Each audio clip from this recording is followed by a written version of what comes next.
গোটা কয়েকজন প্রবাসী ভাই সংযুক্ত আরব আমিরাতে আন্দোলন করে শেষ পর্যন্ত আপনারা কি পাইলেন?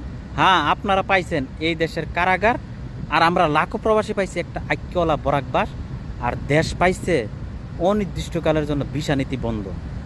আপনাদের যদি এত ইচ্ছা শক্তায় আন্দোলন করার, তাহলে পরের দেশে পড়ে রয়েছেন কিরে ভাই?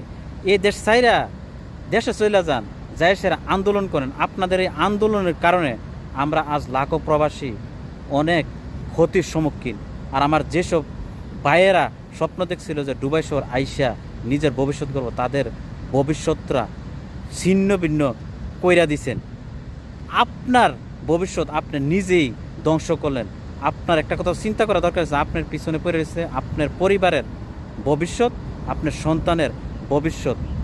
বাইরে যারা যেই দেশে আছেন ওই দেশের নিয়ম কানুন মাইনা চলার চিন্তাধারা করেন।